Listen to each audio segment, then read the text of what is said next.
Bilang kadugtong ng talakayan natin kahapon kaugnay ng mga kabataan sa kanilang sariling buhay, makakapanayam natin live dito sa PTV News Center si Pastor Jojo Gonzales, Chairman ng Ministry of Reconciliation Evangelization. Magandang umaga po, Pastor Jojo. Magandang umaga rin. Morning. Sir, Pastor, usually po ba ano ang kadalasang dahilan kung bakit nagko-commit ng suicide ang mga teenagers na ito? Can we say na kulang sila sa spiritual guidance? Yes, usually ang depression, no, cause ng suicide ay spirit yan. No? Pag ang taong depressed, madaling pasukan ng sinasabi ng masamang espiritu. Ang John 10:10, ang sabi nga, ang demonyo dumating para pumatay at sumira ng buhay, pero si Jesus dumating para tayo ay magkaroon ng magandang buhay. So sir, sa ganitong pagkakataon, Pastor, ano na ang magiging role o papel ng simbahan para matulungan ang mga kabataan? Again, aside sa church, let's start sa family. Dapat sa pamilya. Ang tatay as head of the family, siya ang spiritual leader natin. Of course, ang church nandyan para ituro ang spiritual, no? Maging makilala ang Diyos na buhay ay parang tao rin na si Jesus. Pwede nyo kausapin, mas lalo na kung kayo merong mabibigat na problema at huwag lumapit sa mga bisyo, mga alak, drugs. Nandyan ang banal na espiritu na pwedeng tumulong sa atin.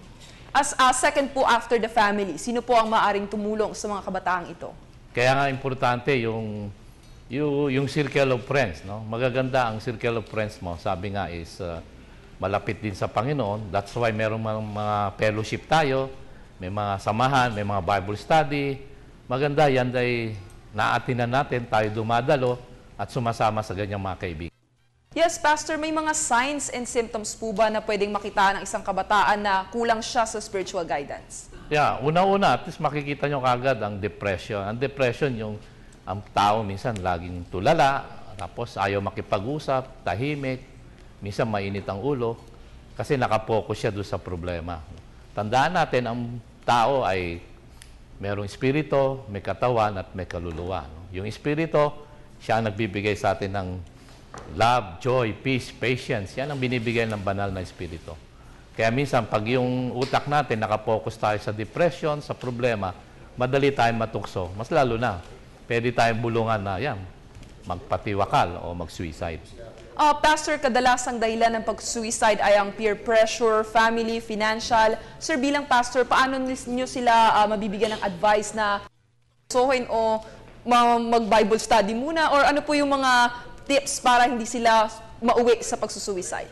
Una-una, katulad ni Jesus, no? Binigyan tayo ng panahon na kahit si Jesus na ay anak ng Diyos, may panahon siya magbigay ng oras ng panalangin, pagdarasal.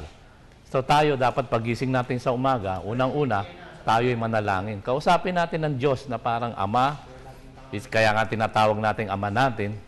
Doon, sabihin nyo lahat ng problema sa Kanya. Nandiyan ang banal na espiritu para makausap natin ng espiritu na tayo ay meron ding espiritu na maging best friend natin si Jesus. At lahat ng sasabihin natin, alam natin sasagutin. Lahat tayo nagkaroon ng problema.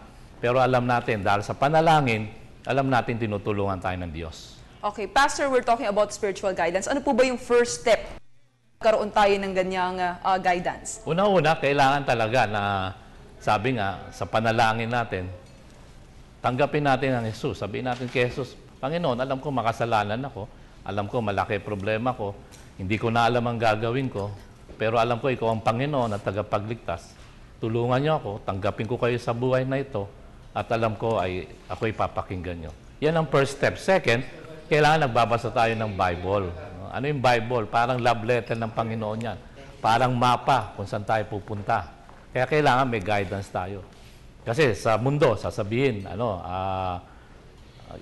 gano'n, ang kaaway ay awayin mo. Ay sa Biblia, sasabihin, love your enemies. So laging merong pagtuturo ang banal na kasulatan na hindi tinuturo ng mundo. Sir, aside sa mga solution para sa mga teenagers na ito, meron po bang programa ang simbahan o mga pastor para matulungan sila? Usually, ang lahat ng churches, mga fellowship, makikita nyo, sinasabi natin mga Christian churches, pwede tayong pumasok dyan, mas lalo ang kabataan, meron silang mga youth program, minsan meron silang retreat, meron silang camp, 2 nights, 3 days. So, Maraming programa ang mga simbahan na pwedeng lumapit ang mga kabataan. Tayo lahat naman sila welcome. Sir, panghuling katanungan na lang po, maaari po ba tayong makapagbigay ng mensahe doon sa mga kabataan na pakiramdam nila nakakaranas sila ng depression? Ano po ang mensahe niyo para sa kanila?